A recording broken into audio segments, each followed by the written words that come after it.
Okay, hello, everyone. This is Dr. Garrett Smith, the nutrition detective, and I am here. This is going to be a special episode of the Love Your Liver live stream on dopamine. And today I have John David Haskins Jr., known as Hypnostrategist on Twitter. He's here to help us out with some going over some things about dopamine that I didn't know that you didn't know, and myths and other stuffs. And we're going to talk about later how dopamine and toxic bile theory fit together, in my opinion, and what withdrawals actually are. And so it's just a big special episode on dopamine and how we can fix how John's techniques can really help you get over dopamine addictions, be it screen addictions, be it porn, be it whatever. The same tips and tricks and tools that he uses can be used for almost any addiction that I know of. And I wanted to go over first. Well, first of all, say hi, John. Hi, Hi, this is John. John Haskins. Nice to have you here. So I don't often do shows with other people, so it's really good to have a guest on. And so what I wanted to do first, I've talked about your book, John, on my podcast, my live streams before, and how it really helped me. Let me just show it right here. So this is your book. I can't believe how easy this is. And I wanted to go over first how it helped me. I wanted to remind everybody of how it helped me. It's a great book, and I got it for screen addictions. I realized at some point, well, one of the things I realized was that when I would take vacations and I would purposely leave my phone behind after I got over the initial day or two of kind of that anxiety of the withdrawals, I actually felt a lot better. And so I knew that it was an issue, and I started noticing that I was getting more and more. I was checking my phone more often and more often, and it wasn't. I saw that the cycle was going the wrong direction. And I can't remember how I came across your book. I actually had followed you on Twitter a while ago, before I knew about the book, and then I found the book on Amazon somehow. I don't know, and then I saw the reviews of the book on Amazon, and they were very, very good. There was one guy saying he felt that, I think, Alcoholics Anonymous or an alcohol, alcoholism programs should all use this book because the techniques in it were so universal. And in my work, we do concepts and principles, and it's kind of universal. And so I saw that, and I was like, wow, this is quite the recommendation. So I got the book and I started using it. And I think I got about 5 chapters in, and I think it was within the first 2 chapters I did some of the things you were suggesting, and all of a sudden I was like, wow, I'm like, not within a couple days, as you said in the book. It would take a little bit of time, but it would just kind of fade away. And I started realizing that I was just making choices. It wasn't willpower of like not touching my phone or not like putting apps on my phone or any of that stuff. It was that, why did I do it? Honestly, one of the reasons I did it was, one of the things that helped me was I wanted to choose the safety of myself and my family, because I was checking my phone while I was driving, which may be illegal in certain states, and I was still doing it. And I said, I knew that this was bad for me and my family. And so then with some of the stuff you taught me in the book, I decided to not.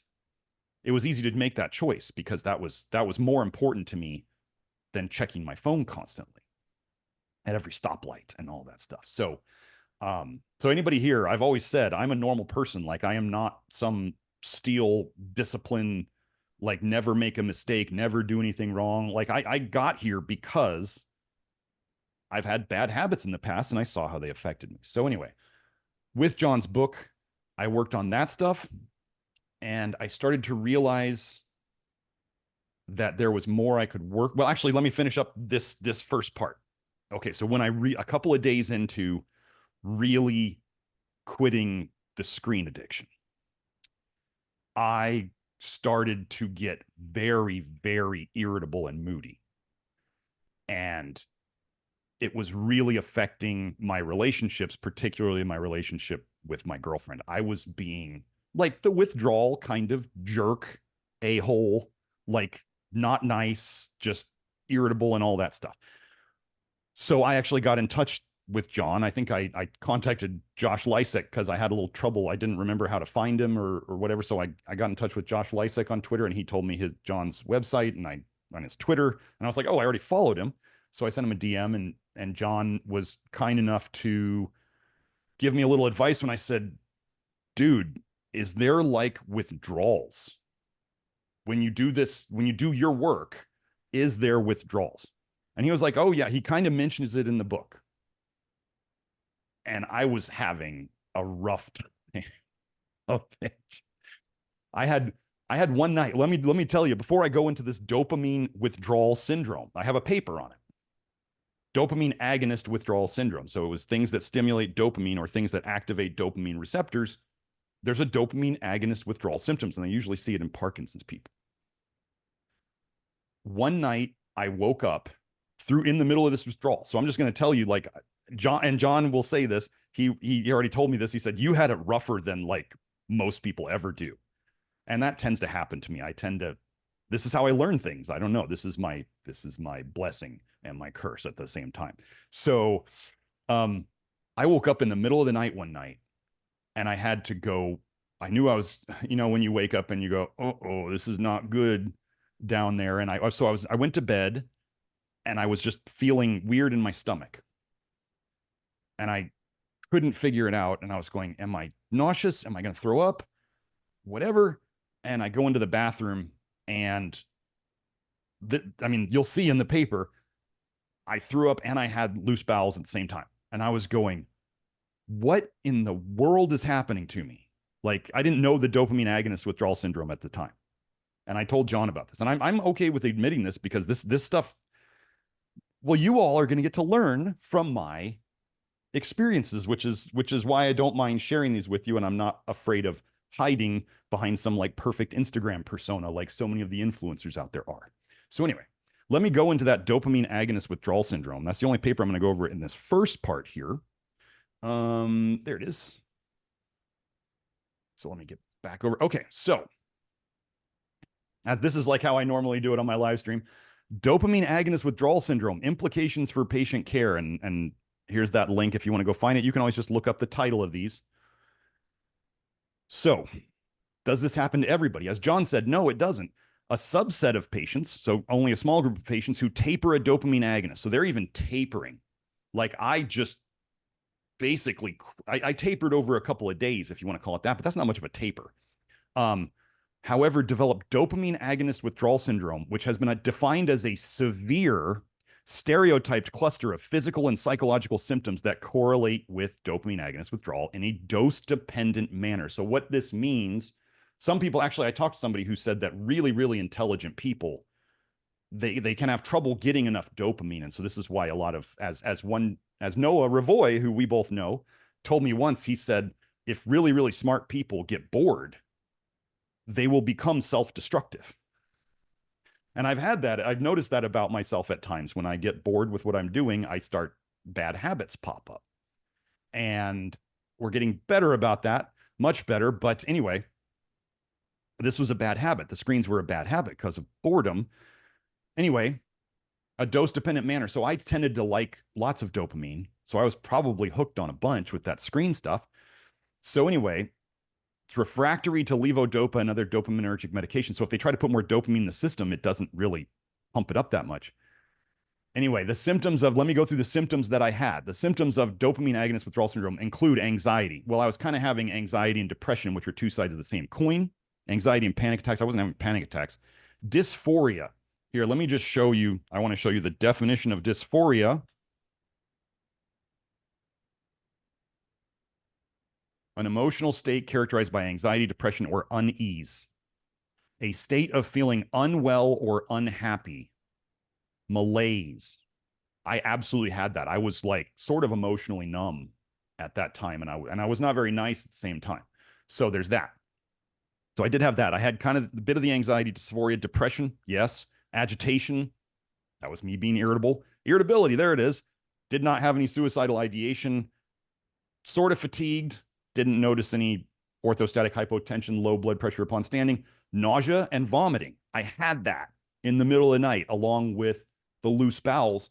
If you don't know from toxic bile theory, if you haven't seen anything on toxic bile theory, I highly suggest going and watching my live stream, either 71 or live stream number 53, because those are the basics of toxic bile theory. If you don't know that, what I'm about to go into is going to not make sense. What I believe is that excessive dopamine over time will slow down your bile dumping.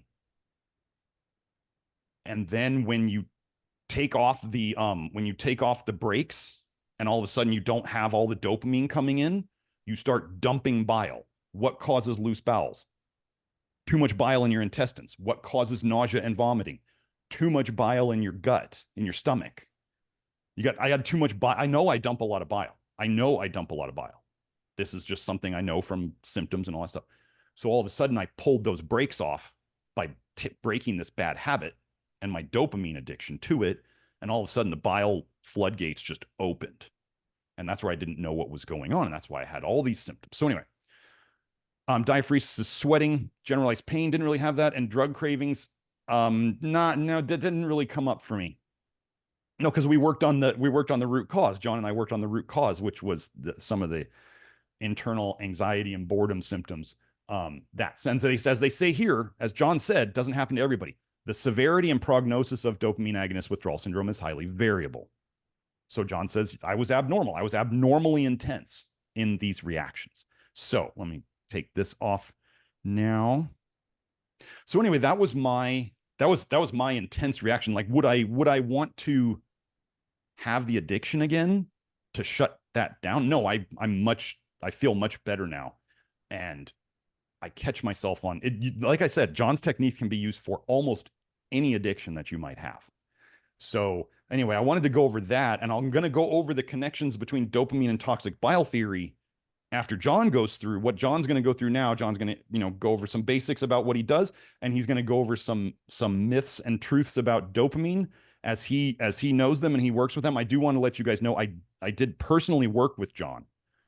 So I got the book, did the book stuff, and I personally worked with John, and that has been some of the most helpful work in my personal life, self-worth stuff, dealing with old emotional trauma stuff that I had going on, subconscious stuff. And then John does a lot of work with subconscious. So anyway, I want to let him have the floor now, and then I'll go over the toxic bile theory, some of the research connections, just a couple of them when we're done, and then we'll wrap this up. So the floor is yours, John. Thank you so much, man. Well, first and foremost, thanks for having me on the show. I appreciate it. I've been looking forward to it. And we have an awful lot of value to give listeners and viewers alike. I'll start, what I do. Historically, I've helped men break porn addictions, and I've branched into helping men now break screen addictions and other dopamine or digital dopamine addictions. I have worked with a few people to break weed and nicotine addictions. So yes, this large tool set that I equip both readers and clients alike with is applicable to multiple different addictions and bad habits. I also approach things very differently than the average person does because I work at it from a subconscious angle. I go into the subconscious, figure out what the root issue is, and then work from there. So my methods don't include things like ad blockers, site blockers, streak trackers, or relying on willpower, or just the, muscle through it, white knuckle through it, and discipline. The typical, just don't think about it. Because at a subconscious level, not thinking about something is the same thing as thinking about it. So at that point, just go into it. Now, when dealing with an addiction, there is still a neurochemical component. Largely what people attempt to do is they try to understand all the science behind it. And science has its purpose, science has its place, science has its role. But when it comes to most people exploring the literature or the resources available to them, the studies, they're trying to get solutions from that, but it just creates a hyper awareness of the problem for most people. They now go, oh, well, I understand how screens are playing on my dopaminergic reward system and all the wiring and the neural pathways and all this other stuff. But then there's no solutions derived from that. Having an awareness of a problem in and of itself is not a solution for that problem. So when I broke my own screen addictions, my own porn addictions, right? Been there, done that, speaking from personal experience. It was not this, I mean, so it started off as this process of fighting against it because I didn't have the resources that I now have. It took me longer. There was a more, you know, exciting process, we'll say, that I went through. But upon reflecting, I'm able to pull it back into these defining moments where things just clicked. And now I understand that to be some things that happen at a subconscious angle. So this then led me to the pursuit and the study of things like hypnosis and neurolinguistic programming, which a lot of people have preconceived notions and negative connotations attached, especially to that H word, hypnosis. When I say hypnosis, I mean a way to interact and communicate with the subconscious mind. Your subconscious mind is best thought as a storage unit for all the things that are outside of your conscious awareness. It holds your memories, your experiences, it houses your identity, your values, your beliefs, and the programming for your behaviors and the programming for habits and bad habits. So when dealing with a dopamine addiction, we're confronted with this duality, right? There's the science, and some of the myths about the dopamine science is because it's so interesting that with the advent of screens and porn and these other super stimuli, these hyper stimuli, is we're learning an awful lot about dopamine. And dopamine isn't what we thought it was even 5, 10 years ago, right? The preconceived notion of dopamine was that it's this reward, it's this pleasure, it's the high, right? It's you do something and then you get dopamine. We've now learned that dopamine is released in the pursuit. Dopamine is a chemical messenger, and its message is more, more, more. It wants you to do more of the thing that gets it. So understanding that kind of changes the dynamic of what the dopamine addiction is. So with things that are super hyper dopamine, that release a lot of dopamine, like with porn and screens, it's not that you're scrolling to reach a high or that you're scrolling to reach, this climax, or that you're watching porn to reach its climax. It is that the behavior that you're engaged in is the high. It is that watching porn is the high. It is that scrolling is the high, because that's how you keep the dopamine engaged. That's how you get more of it. So kind of that first myth is dopamine, while it does play a role in reward and pleasure, the reward and the pleasure is the actual engagement. It's the actual pursuit. It's not that you get it after you do the thing. It's that you get it to get yourself to do the thing. Now, so dopamine, it exists. We have a baseline. And with this baseline, when we engage in the behavior, so say you're scrolling, your baseline, your dopamine, it peaks. And it's not that you get dopamine highs. You don't really get dopamine highs. You don't really get dopamine hits, right? People think, oh, the social media post, new hit, or this porn video, new hit. No, it's that. It sustains a high. It comes in a peak. The brain releases it, it goes through it, runs through the reward circuitry, all this other stuff, and you get this peak. It starts to peak. You feel good as it's peaking, but it peaks to a point, and then you have, your high, but then you stop, and then you have a low, right? The brain wants to maintain homeostasis. So then what it does is you enter into this pleasure-pain balance where you've got the pleasure, but then you hit this low, right? You start to crave more dopamine, because the brain, to correct the high, you have a low, but then to correct the low, it wants to go back to the high, right? Seldom do people just enter into this state of homeostasis. It's an either or. So cravings then being an actual pain response, whether it be a physical pain or psychological pain, and the pursuit, right? Our human pursuits to avoid pain are some of the strongest, built-in mechanisms and instincts that we have. Avoid pain at all costs. We don't perceive cravings as painful, but when you think about the lengths that people go to avoid cravings, or even just physical discomfort, right? Things that are going to slow down a natural detox process, because that in and of itself is going to come with discomfort, though we know consciously, we know in our, the logical part of our mind that there's an upside to it. The thing that gets us to embrace it, the thing that gets us to actually empower through that is very different. So cravings being a painful thing, the body then wants to avoid it. What's the best way to avoid it? To go back to the thing that's going to raise the dopamine, that's going to raise the dopamine baseline. This is what then puts people into a cycle, right? They scroll, they scroll, they scroll, they watch, smoke, drink, whatever, whatever it is.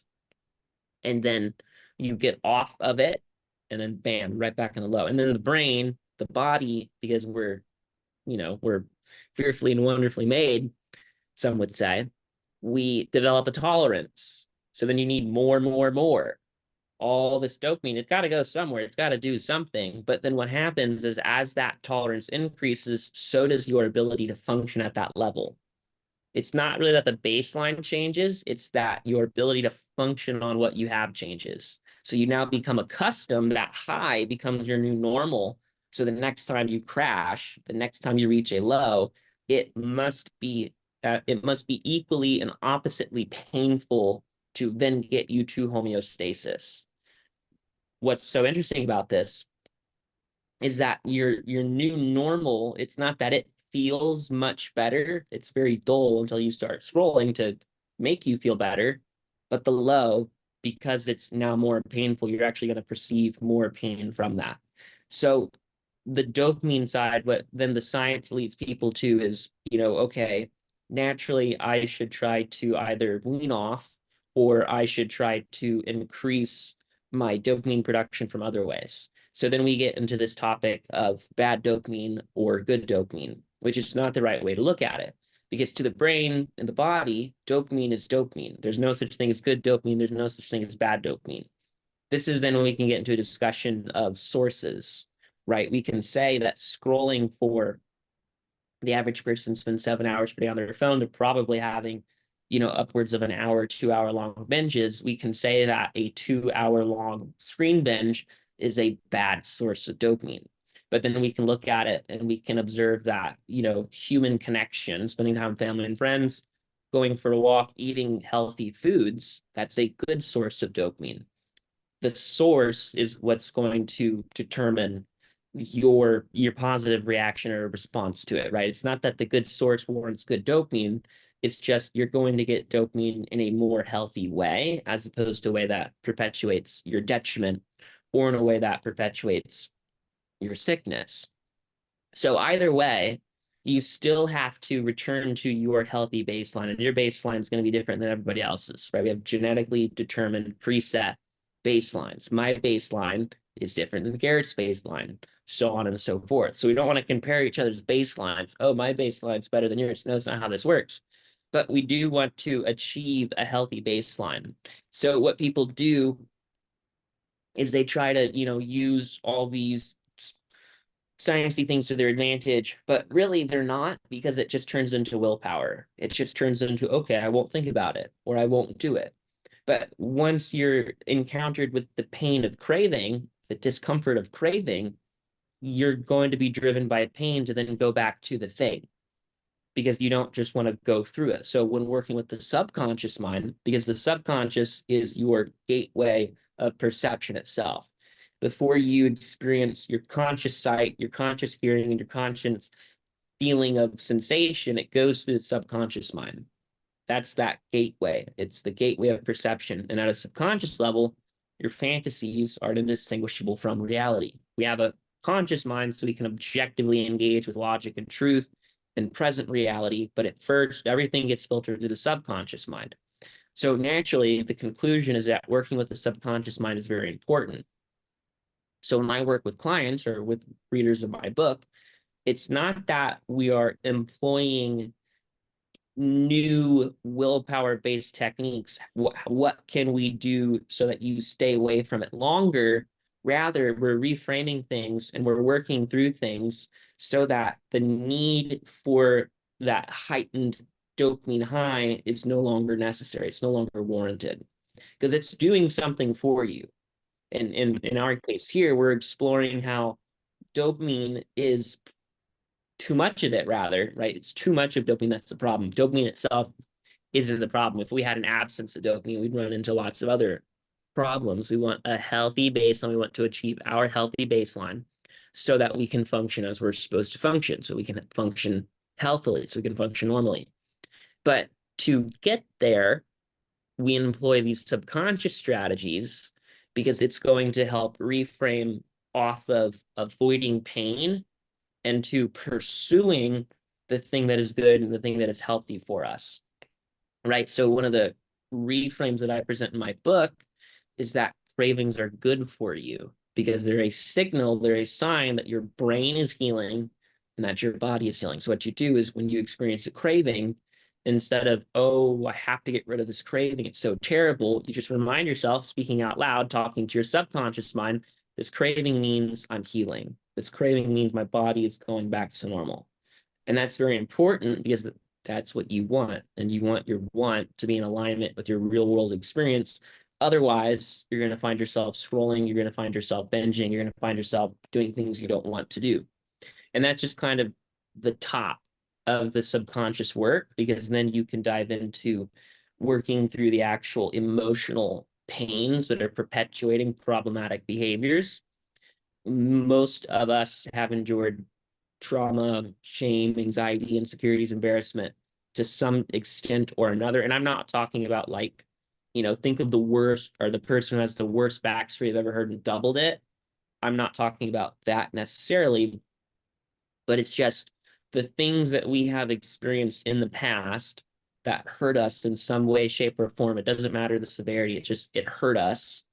We then have to deal with that. And to deal with that, when the subconscious is unguided, it's going to go to the thing that's the most useful, which is going to be the scrolling. It's going to be the watching porn. It's going to be these other unhealthy habits. It's going to be unhealthy foods. It doesn't really matter what you go to, but there's some level of usefulness for it.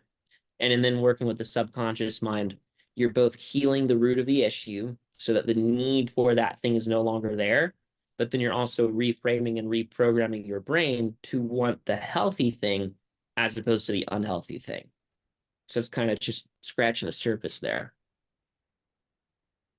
Cool. Well, yeah, I wanted to say that like the reframing and stuff like that when I was when the cravings were coming up for me, as some of the things you talked about in the book was like reminding yourself of, was it the whys or the anti-whys, like reminding yourself of that stuff. And I would do that in the car, and it was very easy. As you were saying, the cravings are signs that you're healing, and then you can remind yourself of the whys and the reasons why you're doing it, and what actually makes me feel better than doing the thing that was the problem. So actually, I just wanted to add before I go into just a couple other things about the book. One of the things, for those of you who decide to, let's say, get the book, there's a letter writing exercise in the book twice. Let me just say that if you're going to buy the book, if you're going to watch this episode, and maybe you're a person who buys lots of self-help things and they just sit on your nightstand or in your bookshelf or whatever, if you're going to buy the book and you're going to read it, which I highly suggest, do the exercises in it. Don't just read through it and just think, oh, I read the exercise, I don't really need to do it, I'll just let it. No, the letter writing exercise in the book, when I was working with John, one of the really cool things he did, because he stays in contact with you, you can access him while you're working with him. And I said to him, I was telling him an issue I had, and this was unexpected for me, because usually we want other people to do the work for us, right? And I sometimes I'm like, help me do something. And he goes, well, what do you think you should do about it? And I was like, that was like the smack in the face kind of thing. And I went, huh. And I remembered I had done the letter writing exercise in the book to talk to my subconscious and me at a younger age. And I was like, I think I'm going to go do that again for this new issue that had popped up. And one of the things I want to say is I always get the weirdest presentations. None of my stuff is typical. All the stuff that has happened to me that has helped me in medicine, I go to like normal practitioners of whatever, or acupuncture or chiropractic or whatever. And my stuff is always atypical. Like I believe that, you know, God gives me these difficult things because if they were easy to fix, I wouldn't learn anything from them. And so he gives me these weird, difficult things. And one of the things that a lot of people talk about is that a lot of your subconscious is formed maybe, you know, prior to the age of 16. And what somebody else who helped me with figuring it out was they actually helped me figure out that it was about my subconscious stuff. A lot of my issues were about my dad and his dealing with cancer through my 20s and up through my early 30s. And when they brought that up and I went and I dealt with that in the letter writing exercise, like that was the hugest part of anything. So I know, and you know, telling my subconscious that it didn't need to protect me anymore from this issue. It's great. Just do the exercises in the book. Like that's what I'm going to say. If you're going to spend the money on the book, get out some paper and write these things down and do it, because these are like life-changing things. And then if you decide to get guidance from John, which personally I dealt with the screen addiction. I wasn't dealing with porn addiction. I just read John's book and I knew I had some issues in my personal relationships. And I just knew that John could help me. So I contacted him. I was like, I don't have these typical things. I just have like it was self-worth issues and I wanted to work on them. And he was like, yeah, sure. I think we can help you with that. And so we did. So anyway, let me go in. Do you have anything to add on that stuff, John? No, I'll double down, right? I wrote the book so that you can read the book, but I also put the exercise in the book so that readers would do the exercises. And the exercises are based off of things that I've prescribed my clients over the years. And they're also based on things that I do with clients on coaching calls. They work. They work. So Yeah, do them. If they work, we don't do them with anything. right. Absolutely, they work. I mean, I those first two chapters, I think, I did some of the exercises, and that was like, I tend to be like this. I told John when I first talked to him, I said, I get these things quickly. Like if I do them, they click very quickly. And so the screen addiction thing was like, I think 3 chapters in, and I was like, whoa, it's done. And then I went further, and I think I got about 5 chapters in, and by then I was like, I'm gonna hire this guy because I want to do it. And then he was like, he's sending me back and having me do the exercises in the book. So I'm going to save all you that effort. Do the exercises in the book, because they will really help. And then if you want more help or you want more guidance, absolutely contact John, because his stuff is. I actually got to visit John. I went to Austin to do the Alex Zek podcast, which is being real popular right now. And John and I got to meet up because that's where he lives. And we were in his car driving to the steakhouse, and he was like, I had some stuff come up. He was talking to me in the car, and I had some stuff come up, and he talks me through like a mini hypnosis thing in the car.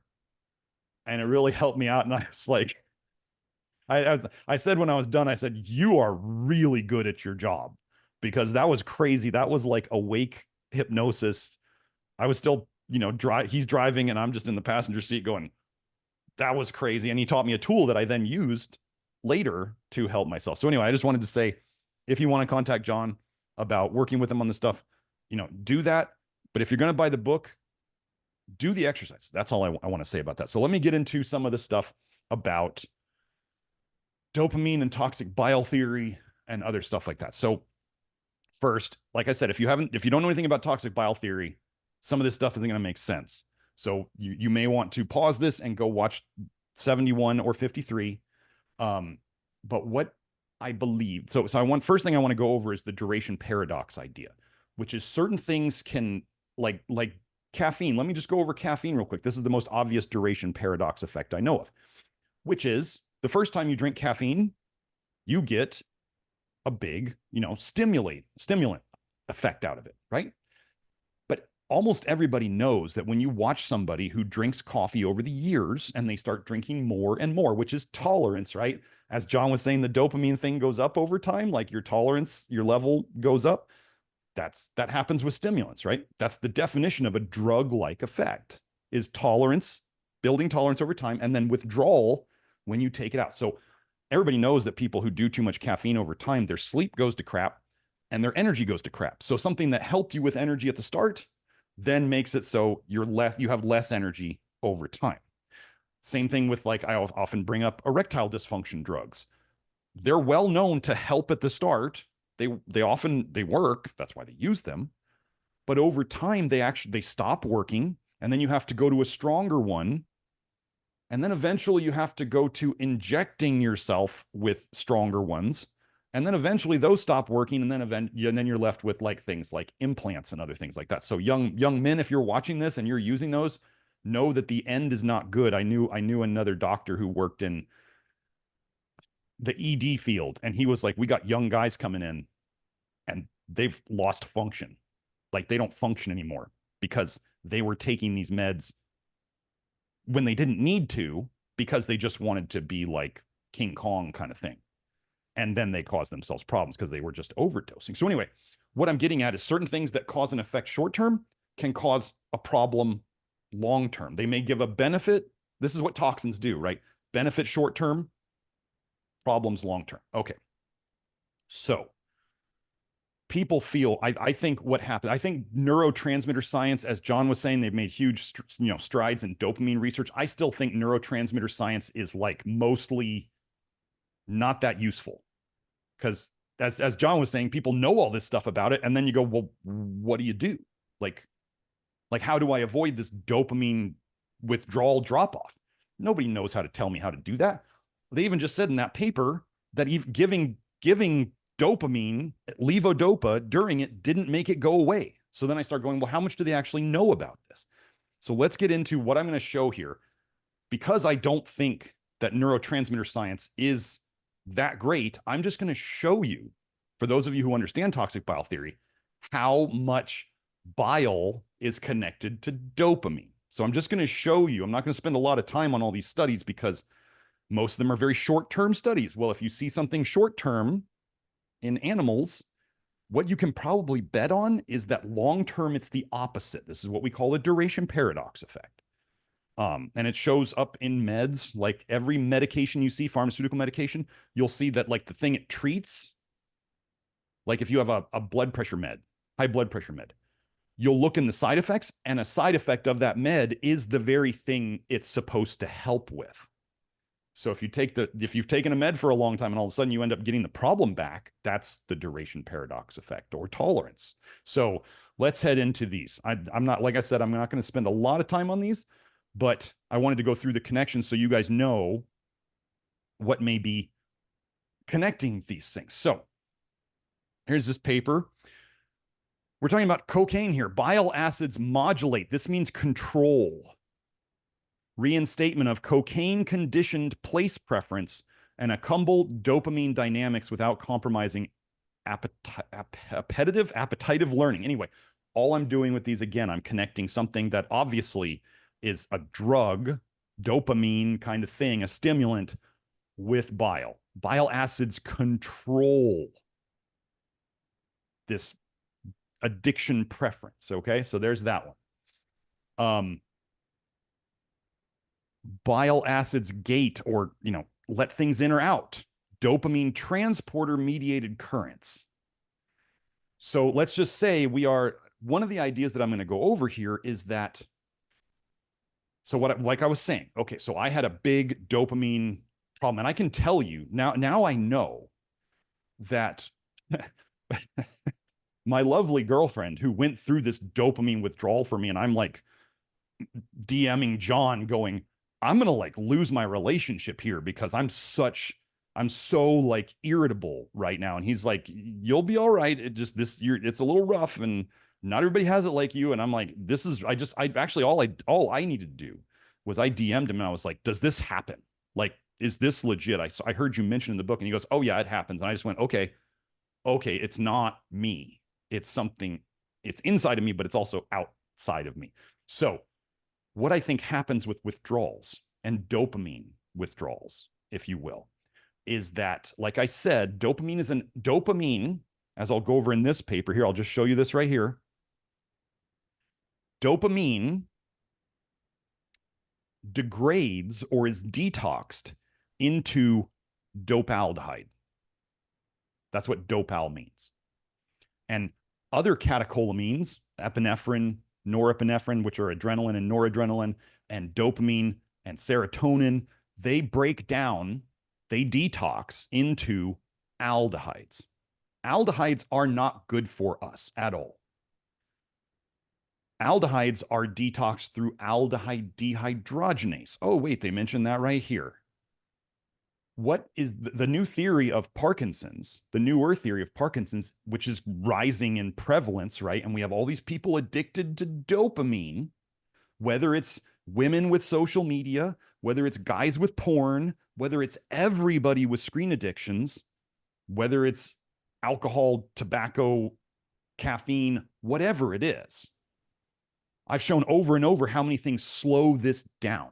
The more aldehydes you have in your system, the more you run aldehyde dehydrogenase, and the more you use it up. You use up the nutrients that run it, like selenium, molybdenum, flush niacin, aka nicotinic acid. You need nicotinic acid to run aldehyde dehydrogenase. It's the gasoline. So Parkinson's is going up. Well, we have a lot of people addicted to all these dopamine habits. Dopamine breaks down into dopaldehyde. There is an entire theory, hypothesis that the dopamine you make breaks down into dopaldehyde. And dopaldehyde then damages the very dopamine nerves that make it. So it's not that dopamine is all bad. It's just you have to have these neurotransmitters to live. Like we don't get to not have them, as John was saying. But if you're running them all the time, your body's constantly oxidizing them, breaking them down, detoxing them into aldehydes. And if you can't clear the aldehydes fast enough, let me see, there was something in here of, let me see. See, I want you to see here, the dopamine metabolite, dopaldehyde, basically that's what they're saying, this is dopaldehyde, is detoxified mainly by aldehyde dehydrogenase. So we are having, so dopamine can have consequences, okay? So they said that the fungicide, they use lots of fungicides around, right? Benomyl potently and rapidly inhibits ALDH. Toxins inhibit ALDH. This is what you need to know. For sure. The more toxic you are, the more you inhibit ALDH. And it builds up dopaldehyde in the mouse brain. In these cells and in human cultured skin cells, and these are glial or I think those are brain cells. They may just be nerve cells. Anyway, the in vivo, so in a live animal, results resembled those noted previously with knockouts of the genes encoding ALDH1. So they had mice that did not make these enzymes well. So they could not clear aldehydes. Their ALDH was slow. I talk about this every show I do on the live stream. So how did they give these mice? How do they make mice that get Parkinson's? They knock out their ALDH. It runs slow and they get Parkinson's because they can't clear the dopaldehyde. Exposure to pesticides that inhibit ALDH, which is a lot of them, if not all of them, may therefore increase Parkinson's disease risk via dopal buildup. This study lends support to the catecholaldehyde hypothesis that the autotoxic, that is self-toxic to you, if made in your body, autotoxic, a toxin made within your body, dopamine metabolite dopal plays a pathogenic role in Parkinson's disease. So maybe you don't, okay. My mom's side of the family, Parkinson's runs in it. I seem to have a very strong reaction to this dopamine withdrawal syndrome. Like there may be something genetically with me that this dopamine thing becomes a problem. Okay, so how am I going to fix that? Well, one of the ways to fix it would be what I did, which is over time getting rid of these dopamine habits where I'm just living on a higher level of dopamine all the time, as John was saying. Like I was raising my level all the time and now I've lowered it back down. So then I'm still using, I'm still making dopamine. I'm still using it. I still get to enjoy things, but I'm not auto-toxicating myself from self-poisoning from within.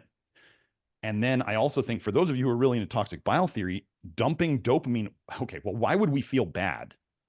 If you have a bad habit that you know is not good for you, like screens with me, or anything like people know, if you've read anything about porn addiction and the withdrawal symptoms of it, they can be really rough. So why does that happen? Why is it when we stop doing something that's bad for us, we get withdrawal symptoms. Why did I have that vomiting and diarrhea at the same time? I think, so I've always said this, the slower your aldehyde dehydrogenase runs, the less well you're making bile, and the more, then you're not detoxing well, so you're building up more toxicity. So your bile is becoming more toxic. If your ALDH slows down, you make less bile, but at the same time, your bile is becoming more toxic. So let's say too much dopaldehyde. Over time, it's slowing down your ALDH. It's one of the things slowing down your ALDH.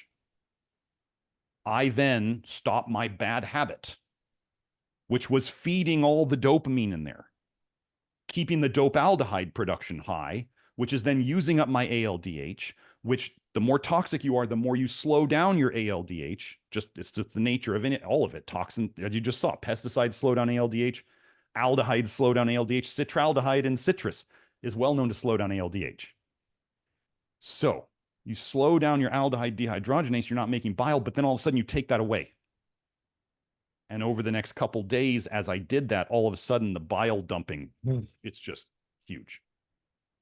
And then I get through it, and I'm dumping bile in my system, so I'm grumpy, I'm moody, like all these symptoms.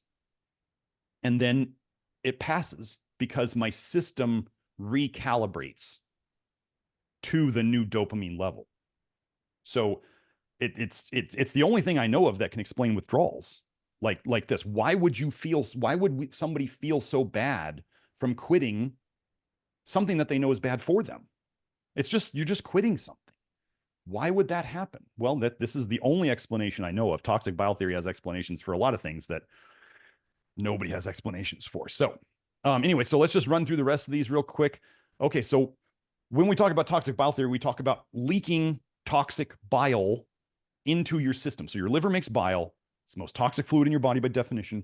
And over time, based on the various things you do, based on where the bile goes, the bile eats holes in places. Leaky gut. You can leak straight out of the liver. You can leak straight out of the bile ducts. If it goes into your stomach, you absorb it straight into the bile, or it can cause ulcers. Like bile is basically, if you think of it as hot lava, eating holes through things. Okay. So how do they cause this toxic bile leak in animals? They give them cholestasis, which means toxic leaky bile. They basically tie off their bile duct. So they tie off the tube. So then they start backing up bile, and eventually the bile breaks through the walls, whether it's the bile duct walls or whether it's the liver. It's going to break through. The back pressure is going to blow it out. Okay. Oh, so when they did bile duct ligation and they caused toxic leaky bile, it increased dopamine levels. So again, I'm just trying to show you this. These are always short-term studies. These mice or rats are going to get sick very quickly because they're just leaking all their bile into their system. This is the self-poisoning that everybody's been trying to figure out what causes chronic disease. Well, it's leaking toxic bile into your system. So again, cholestasis, toxic leaky bile, is connected to dopamine levels. Okay. Next one, gastroparesis. Gastroparesis is kind of paralysis of the stomach muscles. So your stomach is not squeezing like it should. And people will tell me that they feel like their food sits in their stomach like a rock for like 6 to 8 hours after they eat. Well, we've helped multiple people to fix this. How would we help fix this? Well, if you want to see my GERD and bile reflux episode, like GERD is bile in your stomach. The Rockefeller Institute in 1905 and 1906 did studies on animals where they injected them with bile, and it caused all sorts of symptoms, but the big things it caused was paralysis and coma. It shuts down the system. It shuts down muscles. Gastroparesis, reflux, GERD is bile in the stomach. It eventually paralyzes the stomach. That's why we fix gastroparesis, is because we're the only people who understand what causes it. So anyway, we see gastroparesis worsens indomethacin-induced gastric antral ulcers. So they're getting more ulcers from this indomethacin by bile reflux. Bile reflux is causing the ulcers via activation of, these are serotonin receptors and dopamine receptors in mice. So it's all I'm just showing you is that all of this is connected. Dopamine and bile are absolutely connected. I actually think physiologically. Now, does this change anything that John's work does? No, John's work works, and my work can help explain why, like, there's this withdrawal syndrome. And if people understand my work, they might be able to, had I understood this when I was going through it, I might have been able to mitigate some of my symptoms. But I'm glad I had the symptoms because it did not feel good. And that's why I'm talking here with John today and having him help educate all of us on what he does, because these two things together can really, really help. Anyway, yeah. I think one of the reasons people are getting, so these dopamine habits, like, we're not designed to resist them. We're designed to, like, live out in nature and have these things. And we get these super hyper stimulating things. And what they do, let's just say that it's your toxic bile leaking into your bloodstream that is causing your symptoms, your chronic disease symptoms, whether it's just fatigue or anxiety or rheumatoid arthritis or whatever. Your toxic bile is leaking into your system. Okay. What if these dopamine habits, as I'm showing you, as you have the dopamine habit long enough and your dopamine levels rise, your threshold, your homeostatic point rises, it suppresses your bile production overall. Doesn't mean it stops it, it just suppresses it. And you feel better because the less bile your liver dumps, the less leaks into your system. So in a way, you're self-medicating, so you feel better. And then when you stop the habit, the floodgates open. And that's why you feel bad for a time, because your body has to reach a new homeostasis. And there's this big shift in there. That's what I think withdrawals are. And that's why I think a lot of people are addicted to dopamine habits right now, is because people are so toxic. Why do we eat comfort foods when we feel bad? Because those tend to slow down our bile production. That's what sugar does. I mean, sugar is the biggest part of comfort food. It slows down ALDH. I did a whole glucose and dextrose show on how sugar tends to slow down your ALDH, which would then reduce your bile production, which, when you feel bad, you're leaking bile into your system. So you shut down the bile production and you feel better for a while. And then people get into sugar addictions to suppress their problem. So anyway, it's all connected. And we already went over the catecholaldehyde hypothesis. So that was, so if you're out there and you want like an absolute study that's going to link these things all together, you're not going to get it. Do you think that the pharmaceutical industry and the electronics industry and the stimulants and the alcohol industry and everybody who depends on your dopamine addiction, do you think they're going to tell you what it's doing to you? No. Do you think they're going to pay for studies to say that their stuff is bad? No. They're not going to do it. So we have to put them together, and we have to watch, like, symptoms that happen to me, symptoms that have happened to you when you've quit things. I mean, again, when you quit something that's not physical, like, it's not like an ingesting, it's not cigarettes, it's not alcohol, it's not caffeine. When you quit something that's just a habit, why would it make you feel bad? That's the question. That's what I'm glad I went through now. So I went and I researched this stuff before I talked to John, and I was like, these are I showed him the list of symptoms. I was like, I have half of these symptoms. What is this legit? Like, does this happen? And he said, yeah. So it was really helpful when he said that. So, before I wrap it all up, John, I wanted to just, if you want to tell our viewers how they can get in touch with you and what you have to offer and all that stuff, I think that would be great. Yeah, man. Well, I mean, first, before I do my little plug here, I think the connections that have been made between the dopamine, so the mental side, to the physical side, to the subconscious mind side, we, as both practitioners, as people helpers, and then also as individuals, viewers, listeners, wherever you fall, we have to remember that holistically, it's not that we are a mind with a body or a body with a mind. It is that we are mind and we are body. We're conscious mind, we're subconscious mind, we're spirit, soul. Like, our existence transcends these dimensions. So to best help yourself, you want to have a comprehensive understanding of how to take care of your mind, how to take care of your emotions, how to take care of your body, how to take care of your subconscious mind, so that you can experience your healthiest, happiest, most content self. So to see such a strong cross point between your gut health, I mean, it's pretty common knowledge at this point that gut health and mental health are connected. But to see something like this that so strongly calls out a screen addiction or a dopamine addiction, because you made an excellent point. Why would something that is just behavioral, where there's not anything that's being ingested, be so problematic when you stop?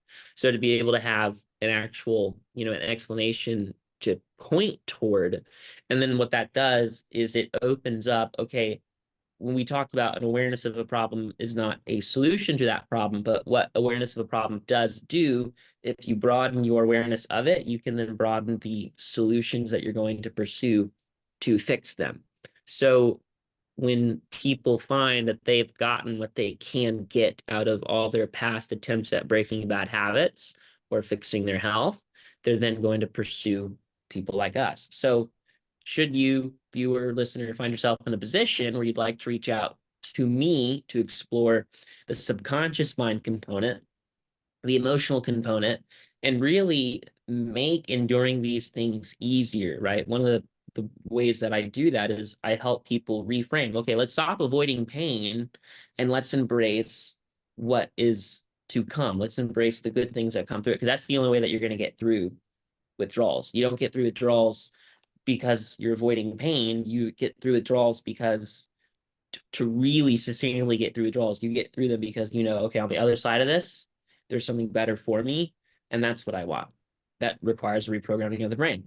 So you can get a hold of me. You can shoot me a DM on Twitter at hypnostrategist. I'm also on Instagram under the same handle. You can also book a call with me if you want to meet one-on-one, talk about your situation, explore how I could possibly help, what that looks like. We can do that as well. There'll be links below in descriptions and other such things. And if you want to get your own copy of my book, I Can't Believe How Easy This Is, if you look up the title, I Can't Believe How Easy This Is, you will find it on Amazon first search results. Get it. This beautiful soft cover copy is only $20. There's also hardcover copies available. And for those of you who would like to ironically perpetuate your screen use, there are ebooks as well. But hey, this one will stare you down on your nightstand. Hey, maybe I should read that book. So I recommend this one. And then of course, if you want like signed copies or anything, we can figure that out too. But yeah, if you want, quickest way to get in contact with me is going to be shoot me a DM on Twitter. I would recommend mentioning that you follow Garrett, you're in his program or anything like that, because that'll help me prioritize, like, okay, because I get a lot of weird messages and other such time wasters. So to avoid that, just tell me who you are and we'll figure something out. Awesome. Awesome. I do want to say this is something I tend to find things, and then I usually don't jump on them right away. It's kind of like I say I let them marinate like for a while before I jump in. And I will say that the first time I saw the title of this, I tend to, I'm a little bit of a skeptic in ways, since I'm skeptical in everything. But I saw the title and I was like, I kind of immediately like pushed away from it because like this dude, how does he think he knows so much and how does he make it so easy? And I honestly thought that at the start and I was like, it can't be that easy. And then I got the book, y'all, and it was. I finally came around to it, which is what I did. I did that with Grant Generou's vitamin A work. I saw it and I was like, this has got to be a fad. This can't be right. And I thought, okay, I'm just going to let it marinate.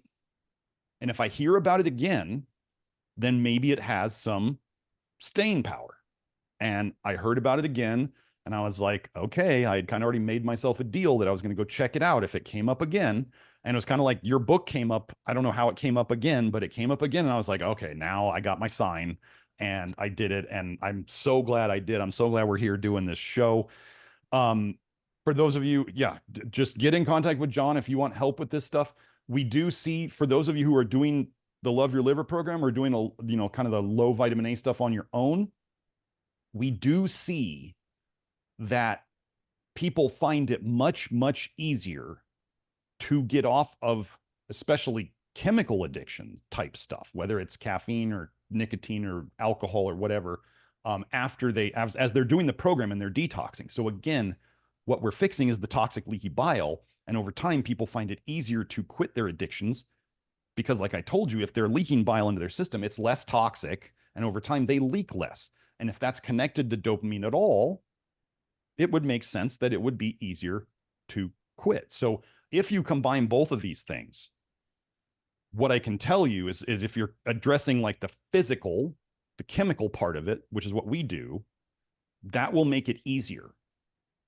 And then the thing to know, though, is that the physical, the biochemical, physical stuff that we're doing, it doesn't change the whatever pain and trauma and subconscious stuff you had happen to you before. It can make it a little easier to deal with, but it doesn't make it go away. And that's what I always tell people about, whether it's exercise or whether it's, you know, mental, emotional stuff, subconscious stuff. The program, as you get healthier, it's easier to deal with those things, and those things often become less loud in your brain. But just getting healthier doesn't make those subconscious programs just go away.